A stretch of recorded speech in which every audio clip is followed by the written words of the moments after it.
निश्चित आपके पितृ आप पर कृपा दृष्टि बनाएंगे। ये अगर किसी भी कारण से आप पर अतृप्त हैं तो निश्चित नाराज हैं तो वह तृप्त होंगे। तो ये बड़ा अच्छा उपाय है, करके देखिएगा। सुंदर सा है, साधारण सा है और बड़े आसानी से गरीब व्यक्ति भी इसको कर सकता है। दूसरा, आपके पास इतना भी नहीं है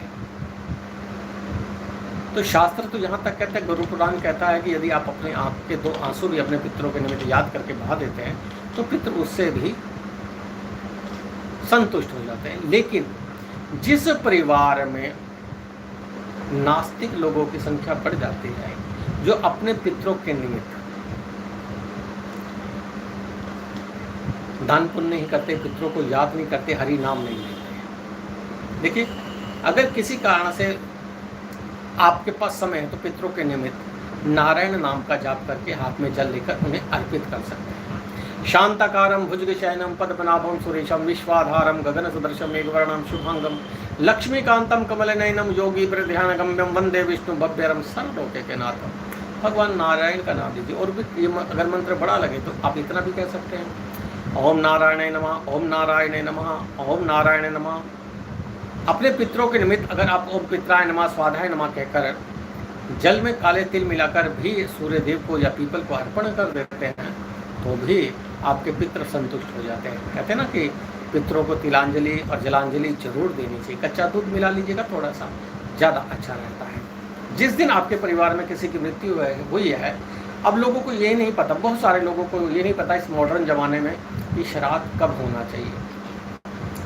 आपके परिवार में किसी व्यक्ति की जब भी मृत्यु हुई, ठीक, उस दिन क्या तिथि थी ये नोट कर लीजिएगा। देखिए, ज्योतिषीय आधार पर सभी तिथियां 16 दिनों के मध्य में आती हैं।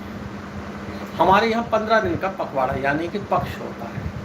15 दिन का शुक्ल पक्ष और 15 दिन का कृष्ण पक्ष। अगर गिनती गिने 1 2 3 4 5 6 7 8 9 10 11 12 13 14 15, लेकिन 15 दिनों के अंत में एक पूर्णमासी और एक अमावस्या होती है। अतः ये 16 दिन माने जाते हैं। और जब भी श्राद्ध पक्ष आता है तो 16 दिन पूर्णिमा से आरंभ होकर और अमावस्या तक चलता है।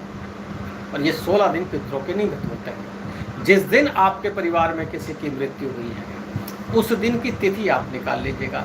और कैसे निकालना है, या तो पंडित जी से पूछ लीजिए, नहीं तो गूगल पर उस दिन की डेट डालकर क्या तिथि थी लिखेंगे तो वो भी सामने खुलकर आएगा कि पहला दिन था प्रतिपदा थी, दूसरा था तृतीया थी, चतुर्थी, पंचमी, षष्ठी, सप्तमी। जैसे आज पंचमी का श्राद्ध है, कल षष्ठी का श्राद्ध है, तो उस दिन श्राद्ध किया जाता है। जिस दिन आपके परिवार में आपके किसी बुजुर्ग की मृत्यु हुई है उस तिथि के दिन श्राद्ध कर सकते हैं। आज श्राद्ध पक्ष में अगर आप यात्रा में हैं और किसी कारण से आपके यहाँ कोई श्राद्ध करने वाला अवेलेबल नहीं है, जैसे होता है ना कि एक व्यक्ति होता है, तो उसके लिए आपको क्या करना चाहिए कि आप सफर में भी जल आपको मिल जाएगा। जल में थोड़े से काले तिल मिला लें। काले तिल भी नहीं मिलते हैं तो सिंपल जल भी अगर पितरों के निमित्त ओम केशवाय नमः, ओम माधवाय नमः, ओम नारायण नमः, ओम भगवते वासुदेवाय नमः कहकर भी अगर अर्पण कर देते हैं तो पितृ उससे भी तृप्त हो जाते हैं। तो चलिए, ये तो चलता रहेगा। अगले कुंडली की ओर चलते हैं। 97 की कुंडली है राधिका गोयंका। आपका 14 तारीख है।